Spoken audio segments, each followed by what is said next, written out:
We come now to oral questions. The first in the name of Debbie Naruapaka. Tēnā koe te pika. My question is to the Minister of Health.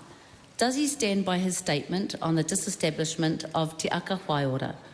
Quote, "My dream is to devolve decision-making and funding and give to mana motahake as close to the home and hapu as possible," unquote.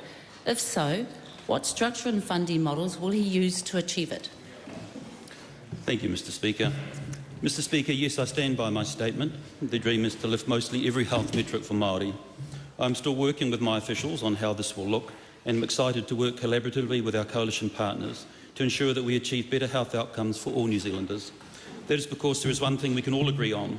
New Zealanders are suffering from 6 years of broken promises and misguidance from the previous Labour government. The latest clinical performance metrics released yesterday show that Māori and all New Zealanders are suffering with longer wait times in ED for their first specialist assessment, amongst many other issues.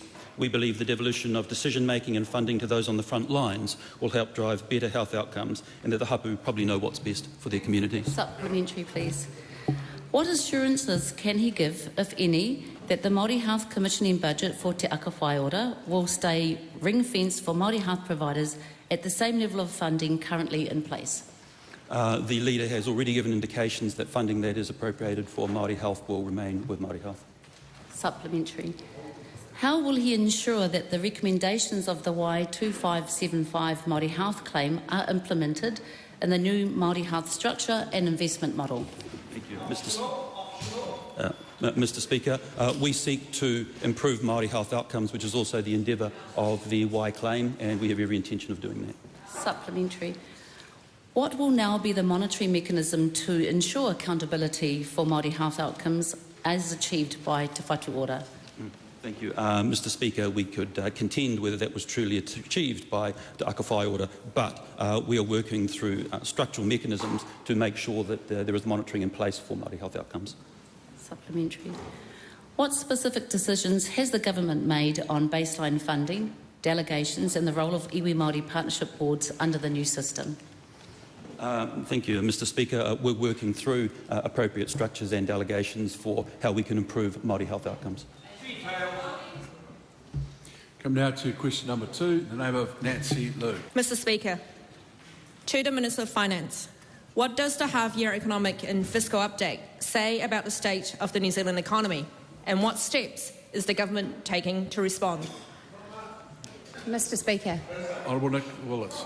Our government has inherited challenging economic and fiscal conditions. Inflation and interest rates remain high, the economy is contracting and unemployment is beginning to rise.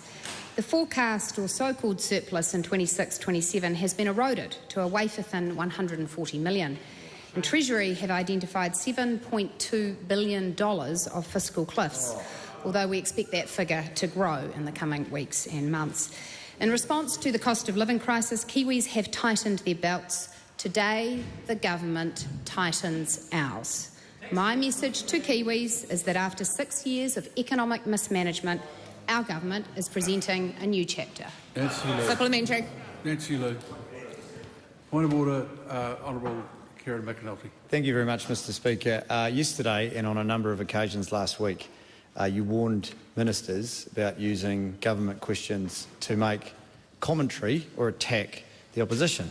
Now, particularly in light of the opposition unable to debate this today because the government declined leave, I think we should be particularly vigilant about that with this question.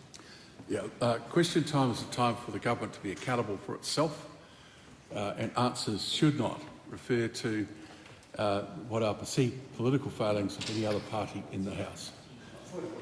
Point of order, right on Winston Peters. With respect, this is meant to be a debating chamber where the issues of the day should be discussed and argued, not some antiseptic Chrysler ad. It is about real issues, and in this case, who's responsible for them. And to think that an opposition arrived there only a few weeks ago and who are in control don't want to have their record examined, it belies democracy in the question time itself. So let's... Well, you have a debate on those matters, and we knew you would never get urgency. We knew you'd try, because inexperience is what you're famous for. But the fact is, This matter will be discussed next year as well. Okay. So I am bound by Speaker's ruling 1813. I'm simply saying that there are lots of ways you can say things without being an open attack. Nancy Lou. Supplementary. What economic challenges are outlined in the half-year update? As high interest rates bite, the economy is set to stall and unemployment is set to rise. Inflation is expected to finally come back into the target range in the second half of next year, but will remain a challenge in coming months. That's why our government is moving quickly to get inflation back under control, by getting government spending under control with a program of fiscal sustainability and unshackling businesses from the red tape that has been slowing them down. There's much more to do on rebuilding New Zealand's economic engine, but today's announcements are a good start. Nancy Lou. Supplementary. What fiscal challenges are presented in the half-year update?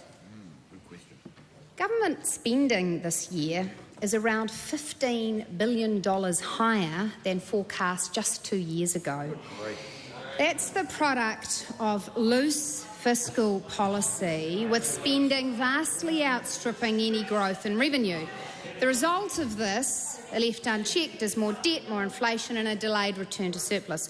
Looking forward to next year, Mr Speaker, the government faces at least $7.2 billion of fiscal cliffs, with funding for a number of initiatives set to expire.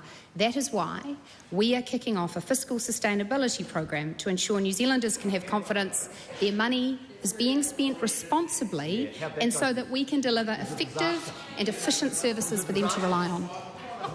Supplementary. What savings have been finalised by the government to date? Since being sworn in just a couple of weeks ago, the government has finalised $7.5 billion worth of savings and revenue initiatives, which were announced earlier today. And those savings reflect a series of decisions made by Cabinet to stop work on broken programs like Light Rail and Lake Onslow, but also to lock in the reprioritisations required to deliver tax relief next year. After years of watching government grow and grow and grow with little positive impact for real people, our government is reining in wasteful spending so New Zealanders can keep more of what they earn. Nancy Lou. Supplementary. What future steps is the government taking to restore fiscal discipline? Well, fiscal sustainability isn't a one-off exercise. It's about delivering a long-term culture of discipline and responsibility. That's why we are setting out more savings to be delivered heading into the budget next year, with an initial baseline exercise delivering an annual savings of $1.5 billion and further work on new revenue measures and other efficiencies from government programs. In 2017, the outgoing government inherited much better conditions than we are facing. Today, we face high inflation, high interest rates, large deficits, a recessionary economy and rising unemployment. This is the result of poor economic management, and it's why we are so committed to getting the books back on track. Supplementary. The Honourable Grant Robertson. Can the Minister confirm that in the half-year economic update, unemployment is projected to peak at 5.2%, lower than had been projected at the pre-election fiscal update? The member is correct. However, unemployment is rising from where it is today, according to these forecasts, and I am conscious, and I hope the member is conscious, that that percentage represents real people who, due to the state of our economy, are set to not have jobs, and that is of concern to me. Supplementary, Mr Speaker. Can the Minister confirm that the Treasury on page 6 of the half-year economic and fiscal update have indicated that issues such as tax revenue declining represents a risk to whether or not the government's decisions will be fiscally neutral, and in fact this means we New Zealanders may see a worse economic outlook as a result of her tax cuts? The member can be assured that Treasury knows the greatest risk to the government books is a big spending, ineffective government, and that chapter has closed. And that is why the Treasury on page 6 states that it is anticipated that under this new coalition government, Once combined with the other signalled commitments in the mini-budget, i.e. our tax plans, that are expected to be agreed in the future, quote, the overall impact would be broadly neutral over the forecast period. Supplementary. Can the Minister confirm that the paragraph after the one she just read out said that once the mini-budget decisions and other commitments are reflected in the forecast, there will be changes in the compositions of some key indicators. There is a risk that once decisions are fully reflected into the economic and fiscal forecast, the overall fiscal impacts may not be neutral. And that is why we are working to ensure that our tax package is neutral. And I do have to say, Mr. Speaker, that being lectured by someone who broke every spending limit they ever set themselves, I can't really take it that seriously. Given the state that member left the government books in, he should stop lecturing about fiscal responsibility. Not only will we spend better, but New Zealanders will have more money in their bank accounts, and we'll be proud to deliver. Right on, Winston Peters.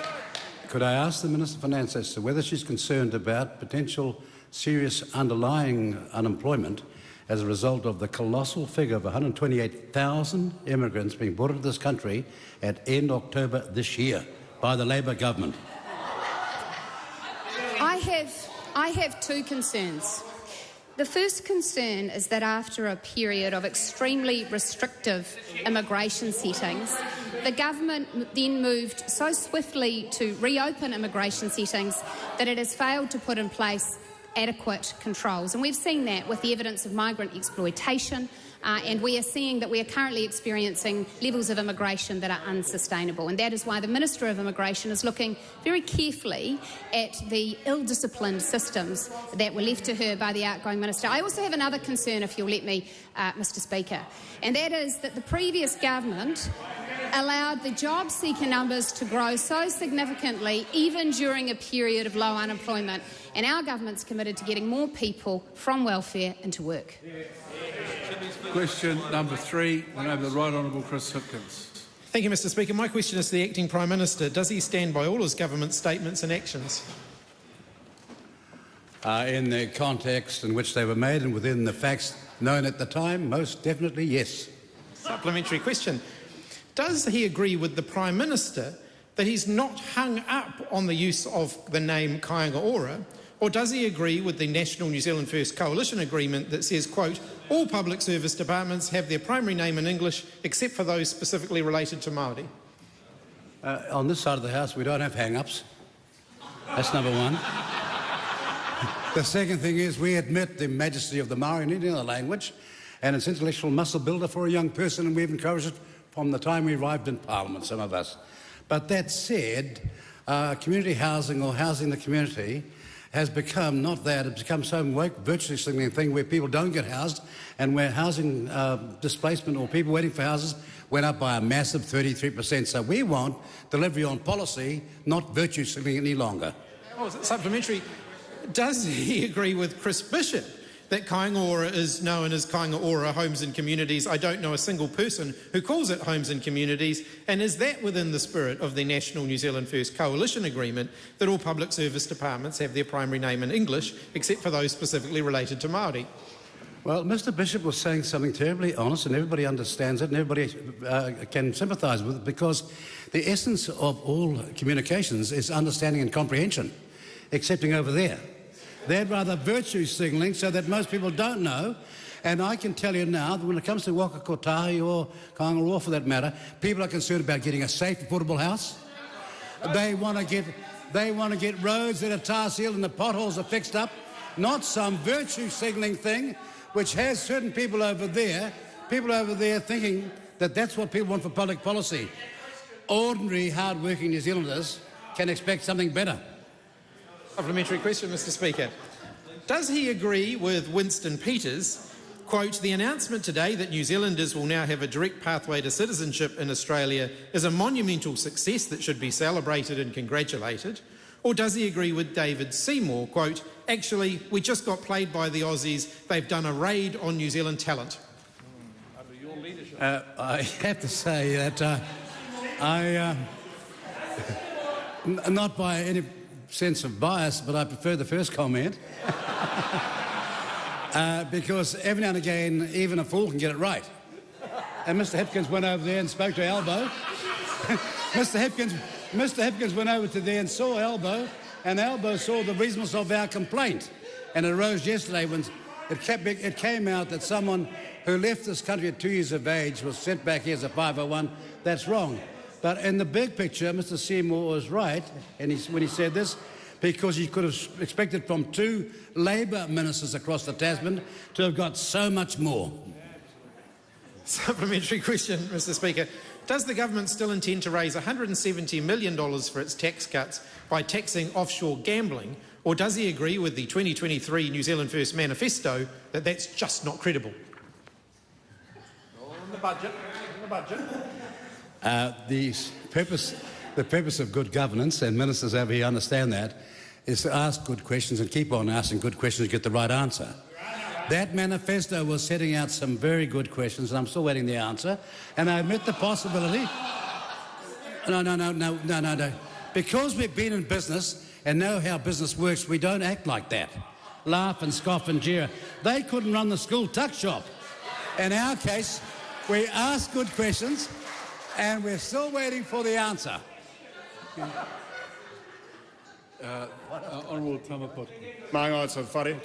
In relation to Kāinga Order, is the Acting Prime Minister aware that the number of families on the social housing waitlist went from 5,000 to over 25,000 under the recent Labour leadership? Yeah, well...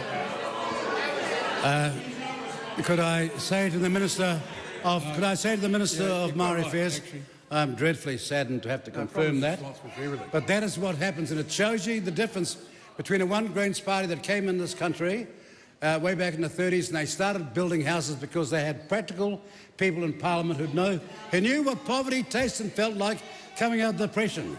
And yet this modern version has come in with these virtue-signalling policies and done the very worst for Maori, and they stand there and claim to be the paramount voice for Maori today. Supplementary question. Does he agree with that noted economic commentator Winston Peters that the national government's tax plan, quote, they're going to make all this money, but every frontline economist has said, hang on, you've got a hole of $500 million a year, that's a hole of $2.1 billion over 4 years, how can you pay for your tax cuts? The marvellous thing about consultative politics is that you learn things, and when you've had that discussion, you find a solution, and the Minister of Finance has already found it. No. Now, if he wants to talk about smoking,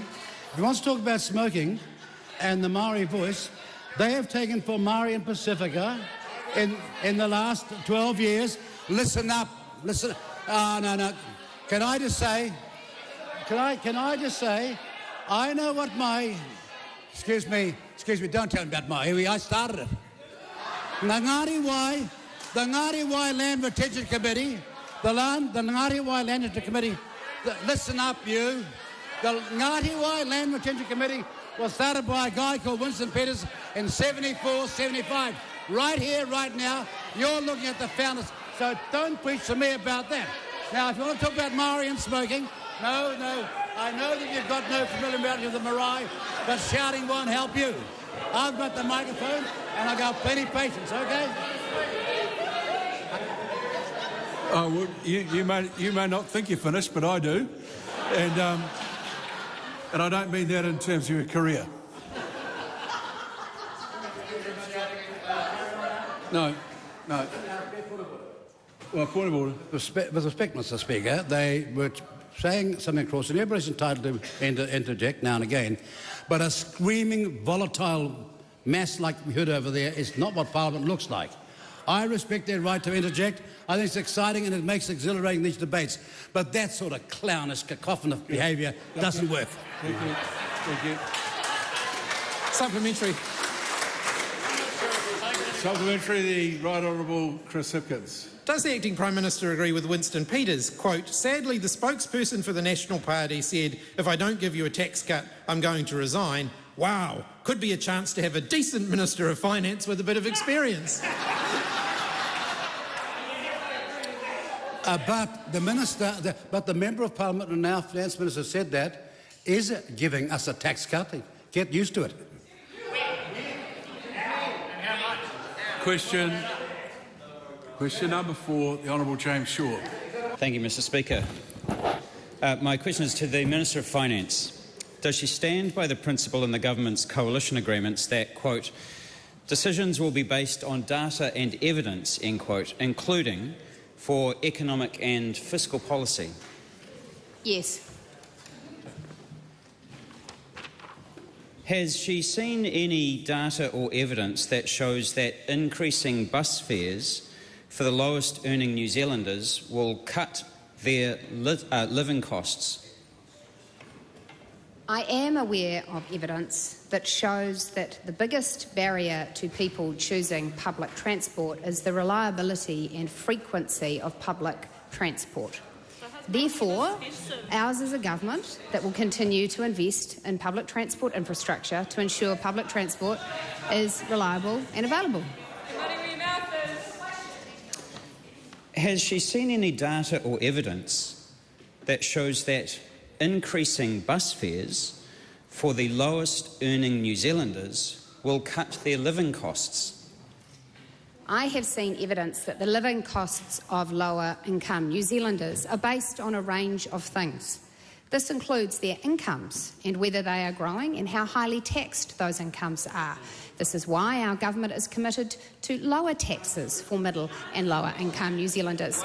Their living costs are also affected by the inflation rate, which has been allowed to be out of control for the last 2.5 years, which is why our commitment to fiscal discipline will aid in bringing inflation under control. Their living costs are affected by a range of factors, and our government is committed to reducing their cost of living.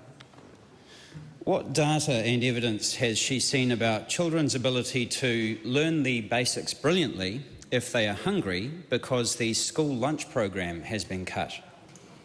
Well, obviously I'm not the Minister of Education, but I understand that the evidence to suggest that the school lunch program has in any way increased literacy or numeracy achievement is extremely limited indeed.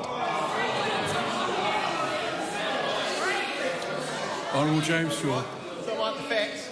Don't like the facts. When the House is ready.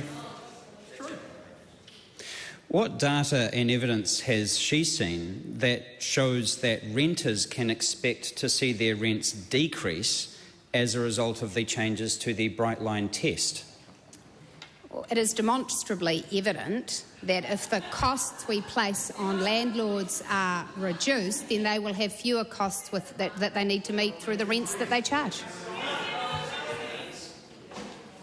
Come now to question number 5, the name of Grant, the Honourable Grant Robertson. Thank you very much, Mr. Speaker. My question is to the Minister of Finance. Does she stand by all of the fiscal and economic commitments made in the coalition agreement signed by National, New Zealand First and ACT? Yes, subject to final consideration and decision-making by Cabinet. Supplementary. How specifically will the tax cut program in the coalition agreements be funded? The tax relief that our government will deliver next year will be funded through a range of savings, reprioritisations and new revenue measures. We announced a down payment today of $7.5 billion worth of savings we have already booked. The next step is a baseline savings exercise to reduce the back office and consultancy spending of government departments and to drive more efficiency from government programs. We are also initiating full cost recovery for immigration levies, enhancing the audit capabilities of IRD and taxing online casinos. Supplementary question. Is it correct that the funding arrangements for tax cuts were not in the mini-budget as Nicola Willis promised throughout the election campaign? It is correct that the mini-budget contained $7.5 billion worth of savings, as well as concrete actions to deliver the next range of savings that will support tax relief. It's also clear, Mr. Speaker, that under the former member's watch, we had spending go up, tax go up, and very little delivered. Supplementary. Can then the Minister confirm that landlords and speculators can confirm that they have a tax cut, but New Zealanders who she promised income tax cuts to are none the wiser today about how they'll be paid for, what they'll be, or even when they'll get them. Well, I disagree with a number of characterisations in the member's question, but New Zealanders should listen up. At this mini-budget, we are bringing not just economic responsibility back, but we are giving them the guarantee that next year they will get income tax relief. The Honourable David Seymour. Can the Minister of Finance confirm that she's part of a coalition government where all three parties are wholly committed to delivering the levels of tax relief to the people promised it in the time frame it was promised by her all along? However, the government is also taking advice on how to more effectively and efficiently do so, and that taking advice and considering different perspectives is a strength, not a weakness. That's right, and I would put to the member a way of summarising that is what New Zealanders care about is the size of the sausage, not how it's delivered, and how we will deliver it is...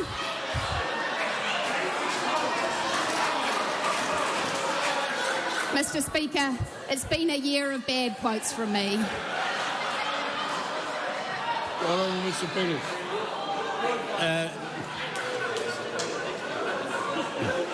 Talking about a right sausage. Did she hear Mr. Robertson's interjection when he shouted out? Did she hear Mr. Robertson's interjection when he shouted out, "You're not responsible for it"? And can she confirm that she's not responsible for his messes? Isn't she grateful for that? Mr. Speaker, with respect to the House, I think enough talk of messes, sausages and holes. Thank you. Thank you. Go to question number 6 in the name of Dr. Carlos Chong. Thank you, Mr. Speaker. Has he received on the performance of the health system? Mr. Speaker, the latest clinical performance metrics report released by Health New Zealand yesterday show the amount of people waiting more than 4 months for a first specialist assessment nationally has grown enormously, from 35,863 in September 22 to 59,817 in September 23. That is a 66.79% increase in just 12 months. Meanwhile, ED wait times have also deteriorated, with only 67.6% of those presenting to ED being seen in under 6 hours. We will work with the sector to improve this. Supplementary. What steps is the Minister taking to tackle the ongoing challenges around the 2020 health reforms? Mr. Speaker, yesterday I announced my plans to appoint a Crown Observer to Health New Zealand. This was a carefully considered decision, but is necessary to work with the sector to reset a clear focus on health outcomes and to improve our health system. We will be a government of outcomes and tackle the ongoing challenges left over from Labour's 2022 reforms. Supplementary. What action will this government take to improve the health outcome for all New Zealanders? Mr. Speaker, this government will take many actions to improve health outcomes for all New Zealanders. The 2022 health reforms were proclaimed by previous ministers as providing better health results, but all that they achieved was more money spent and more bureaucracy, while delivering longer waiting times, dire workforce shortages and worse outcomes for all. That is why, amongst other things, we will be setting clear health targets in the new year. Supplementary. What benefits will the introduction of health targets have for New Zealanders? Mr. Speaker, as we have seen through the clinical performance metrics and many other measures, the past 6 years have caused an obvious deterioration in our healthcare system, despite the hard work of the board and our health workforce. The introduction of clear targets will help change that. We will deliver better health outcomes for all New Zealanders. Put simply, we agree with clinicians that health targets save lives. Good, okay, that's great, but don't use question time to attack previous governments. Pretty simple. We'll go now straight away to question number 7 in the name of Ricardo Mendes-March. Speaker, my question is to the Minister of Immigration. What is the government doing to enable people living in New Zealand to bring family members here from Gaza? I've been advised that this answer might be a little longer. It is an important matter, so please proceed. Thank you, Mr. Speaker. Mr. Speaker, New Zealand is deeply distressed by the escalating crisis and loss of life in Gaza. In my capacity as Immigration Minister, I can confirm that we are continuing to monitor the situation closely along with our partners. I have been advised that the steps Immigration New Zealand has taken related to the Gaza conflict is to centralise applications into one office, prioritise those visa applications and provide case-by-case support to MFAT for New Zealand citizens and residents attempting to leave Gaza and travel to New Zealand. In addition, I have been assured by the Minister of Foreign Affairs that all New Zealand citizens and permanent residents who wanted to leave Gaza have now left, and this was a priority for the new government. Your turn. Thank you. Will the Minister create a special visa category for Palestinians with family members in Gaza, as was made available to Ukrainian New Zealanders in 2022? Mr Speaker, our current response of prioritising visa applications from people affected by the conflict is in line with our international partners, but I can assure the member that we will continue to monitor the situation very closely. Supplementary.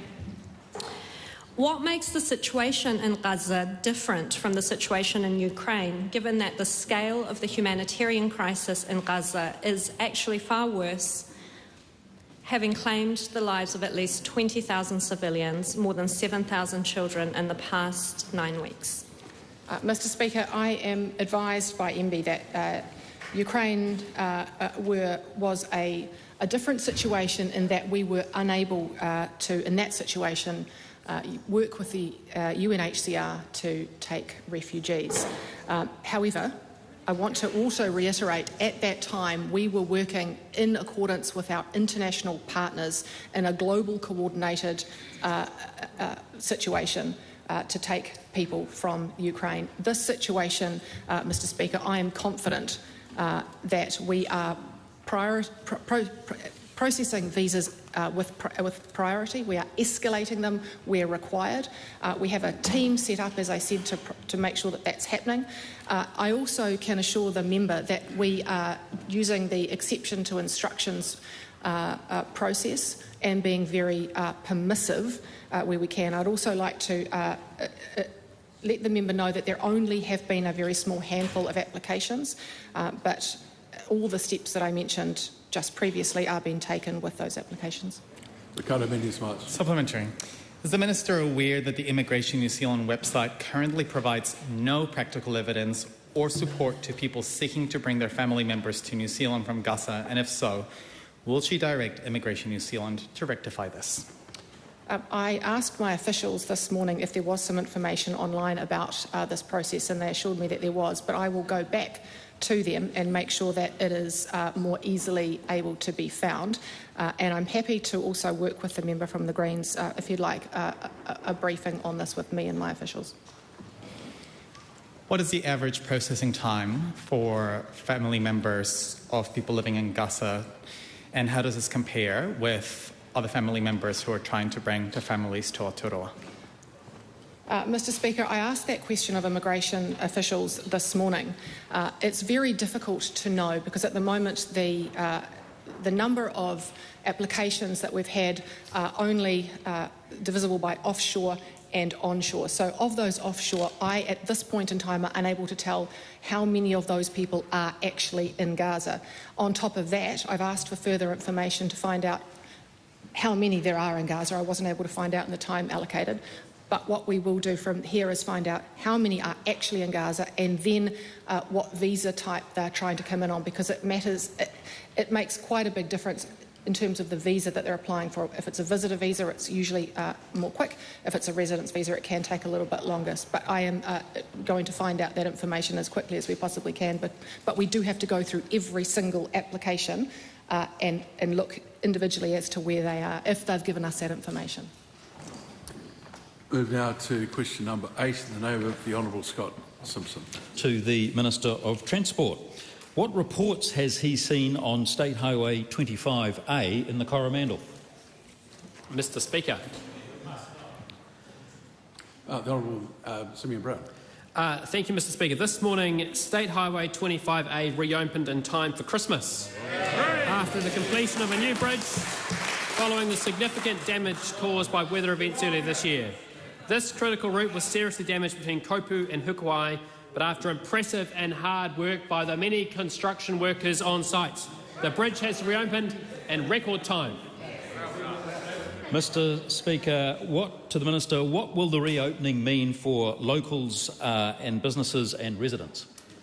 Mr Speaker, with the busy summer holiday period upon us, today's reopening will provide much needed benefits for local businesses and residents in the Coromandel. Summer is a critical time for the Coromandel, and the reopening of State Highway 25A will welcome visitors back and provide a much needed boost to the local economy.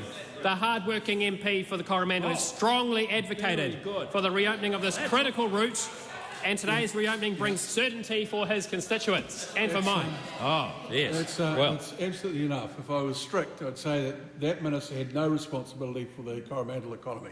So just keep it tight. The Honourable Scott Simpson.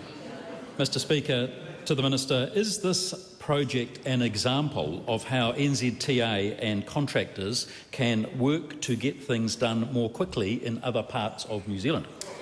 Mr Speaker, State Highway 25A in the Coromandel demonstrates that New Zealand has the capacity and ability to deliver infrastructure at speed and within budget. The hard work of contractors and the reduction in red tape meant that this bridge could be opened in time for Christmas. The government is committed to addressing the lengthy and expensive RMA process, fast-tracking consents to make it easier to deliver the infrastructure New Zealand needs. Mr Speaker, in his capacity as Minister of Transport, what Christmas message does the Minister have for the Coromandel, their locals and the tens of thousands of people who will want to enjoy visiting the Coromandel this coming summer? Keep it tight. Well, a very Merry Christmas to everyone travelling across State Highway 25A and the Coromandel. May they enjoy the beautiful road and the beautiful beaches of the Coromandel. Parliamentary. Tangi to Kerry. Thank you, Mr Speaker. Does the Minister accept that the State Highway 25A project was announced by the previous government on the 9th of May 2023, began construction in June 2023 and came in under budget more than 3 months ahead of schedule and has absolutely nothing to do with any actions taken by the present government other than to simply cut the ribbon?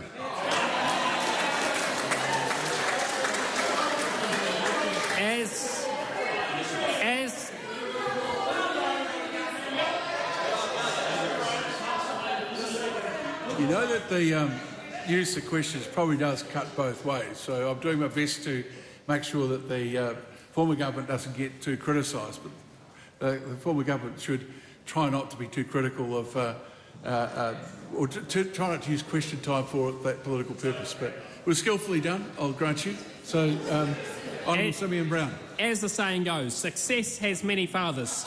Mr Speaker, but those who deserve the credit for this impressive work on State Highway 25A are the project teams, construction workers who worked hard days, day and night to get this new bridge. I want to thank the project team and all the construction workers. A very Merry Christmas. Right. The Honourable Chris Bishop. Is the Minister aware of previous examples of ministers cutting ribbons on projects that may have started life under a previous government, including projects that former political parties may have opposed before they were constructed? Well, I am indeed, Mr Speaker. In fact, I remember a certain Member of Parliament for Remataka complaining about the so-called holiday highway before turning up to cut the ribbon. I'm very pleased for the Member of Coromandel for hard work he has put into this. Right, Honourable Winston Peters. Is it not a fact? Is it not a fact, Minister? Hang on, sorry, sir. We'll just wait for a bit of quiet. Right on, Winston. Is it not a fact, Minister, that when on the 14th of October it was known there was going to be a new government, work expedited, and this is not the fastest project this new government has delivered. That is something which I would love to say is correct, but I must reiterate my point. No, that's it. No, I thank all the contractors and construction workers for this project. Thank you very much. The Honourable Rachel Brooking, number 9. Mr Speaker, my question is to the Minister for the Environment. Does she stand by her... Sorry, could you start again? We've just got too much talk over here. Please start again. Mr Speaker. Honourable Rachel Brooking. My question is to the Minister for the Environment. Does she stand by her answer given to primary oral question number 11 yesterday?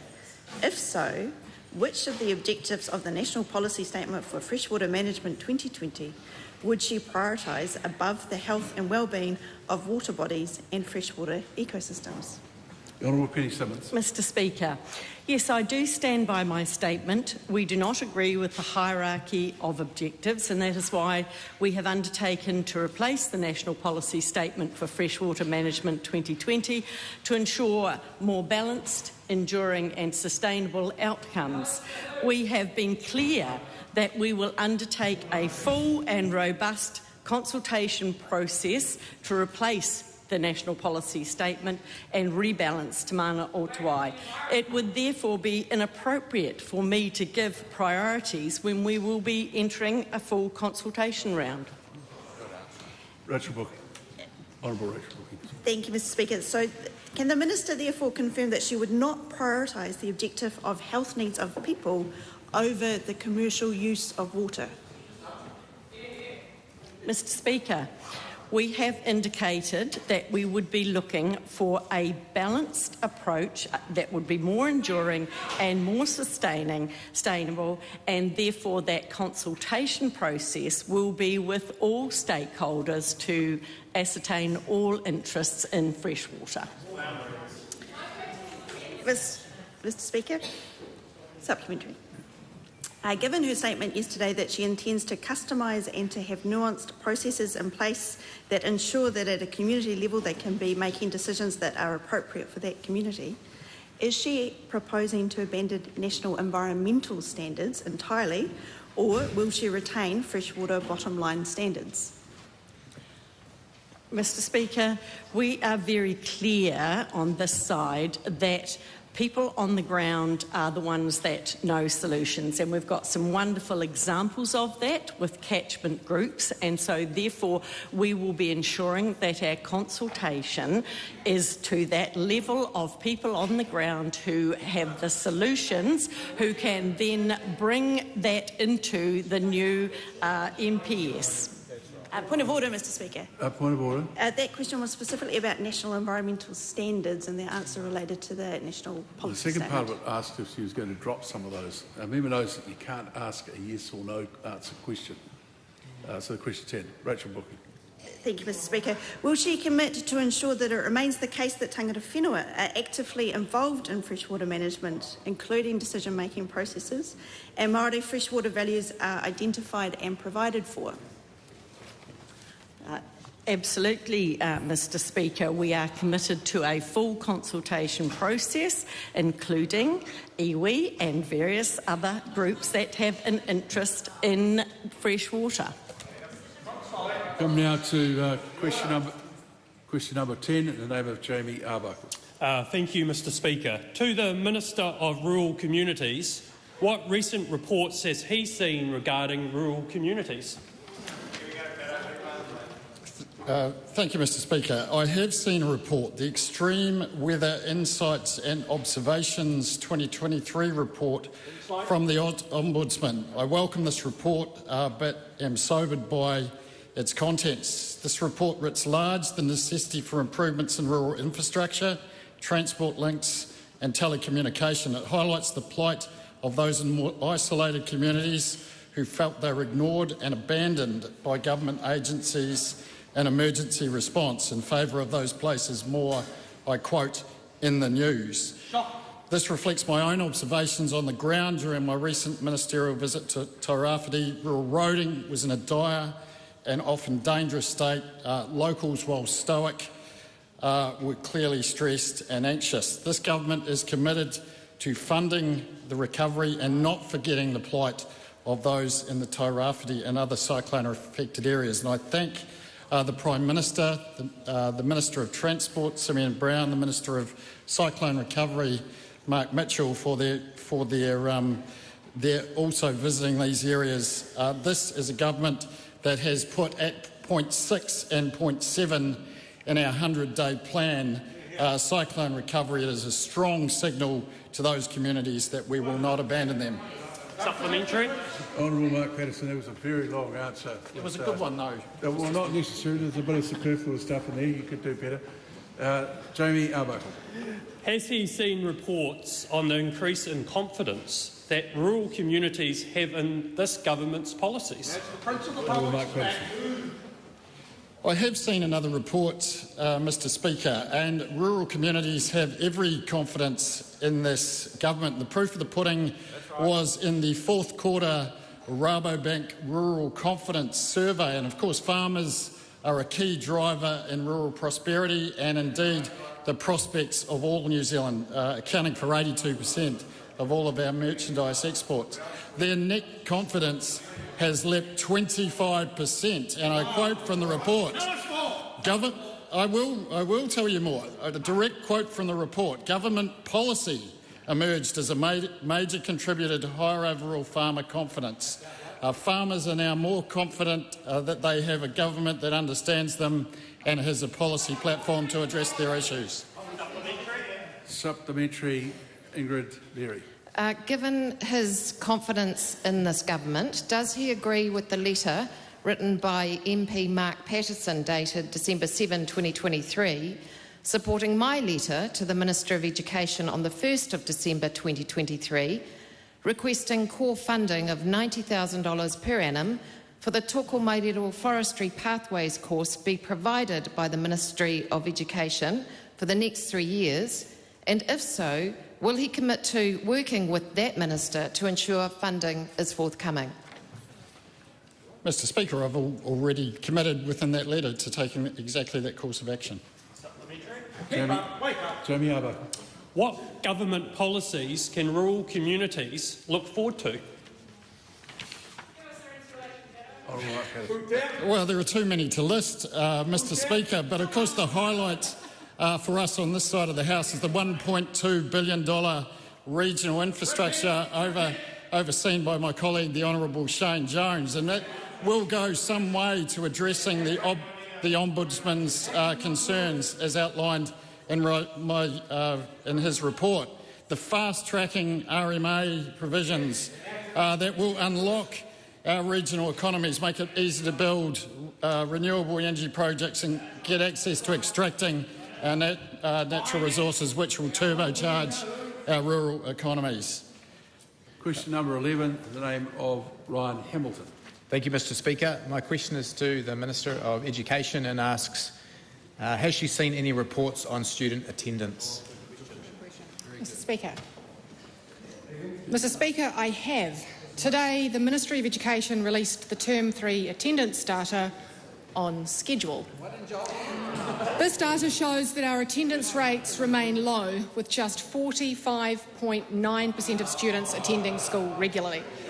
The data also revealed that there has been zero improvement in regular attendance rates from Term 3 last year,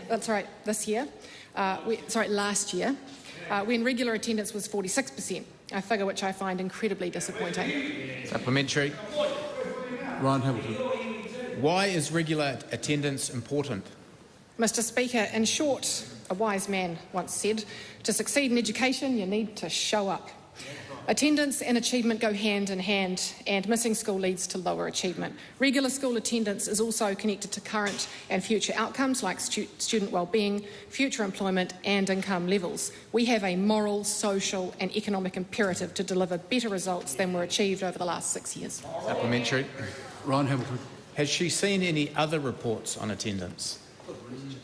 Mr Speaker, yes, I have. A report by the Education Review Office shows only 41% of parents are comfortable with their child missing a week or more of school a term. This equates to missing a year of school by the time they are 16. We need a change of direction to restore the habit of attending school regularly. Our coalition agreement with ACT commits to addressing low attendance by prioritising data reporting and enforcement action. Ryan Hamilton. Is attendance a priority for this government? Mr Speaker, yes, it most certainly is. Students need to be in the classroom, learning the basics and on a pathway towards educational success. We will continue to ensure the right supports are in place to help families get their children to school. We will continue to work with schools to understand the local drivers of absenteeism and how they can be addressed. and we will be clear about our expectations. This government will be sending a clear message that there is a moral and legal obligation for children to attend school. Parent attitude counts, and together, parents, schools and the government have a role to play in turning around these abysmal results. Very good. Very good. Supplementary, Honourable Jacinda. How will the Minister ensure that learners stay away from school when they are indeed sick, as has been the focus over the last few years, as confirmed in the Ministry of Education's own report that states, quote, short-term illness medical absences continue to be the main driver of non-attendance in Term 3 2023. The level of illness is associated with the continued incidence of COVID-19 and winter illnesses, end quote. Honourable Erica Stamford. Well, Mr Speaker, two things there, and one of those is the fact that I have already asked the Ministry to look into this level of sickness, because it is interesting that the countries we compare ourselves to have far higher rates of attendance, and it would be interesting to find out why it is that New Zealand has such a high level of sickness and whether or not that is being used as an excuse. Mr Speaker, the other important thing to look at is the fact that the unjustified absences since 2017 have increased markedly. We have to have a change of direction and send a very clear message to parents that it is not okay to keep your children home from school. The Honourable David Seymour. Does the Minister intend to make it her practice to become an Olympic level expert in obfuscating and justifying poor performance, as we saw in the previous question? Or does this government have a plan to actually improve attendance? No, I think we'll let that one slide. Honourable Chris Bishop. A point of order, Mr Speaker. I was just going to seek leave for the Labor Party to have an additional supplementary question to ask about school attendance. Well, the Labor Party may well seek leave for themselves, but remember, can't do it on their behalf. And he also knows that that's quite disorderly to undertake that. I think he's being unduly influenced by a bench colleague. Can we come now to question number 12? Thank you, Mr Speaker. To the Minister for Workplace Relations and Safety. We'll start again. Thank you, Mr Speaker. To the Minister for Workplace Relations and Safety, why did she decide to ignore advice by officials not to extend 90-day trials? Mr Speaker. Mr Speaker. The Honourable Brooke Van Velden. Mr Speaker, I didn't. I have considered it. This government is extending 90-day trials because of our long-term commitment to improving labour market flexibility so that businesses can create more and better jobs. Extending the availability of 90-day trials to give more businesses confidence to take a chance on new workers should be welcomed by all parties in this Parliament. Supplementary. Why did she decide not to follow the advice commissioned by the Treasury that concluded there was no evidence that the ability to use 90-day trials significantly increased companies' overall hiring? Mr Speaker, while the member may not see that there is significant benefit in extending the 90-day trials, there is benefit to the number of businesses that we have spoken to across New Zealand who have said that this is a top priority to give them confidence to hire more and better workers. Supplementary.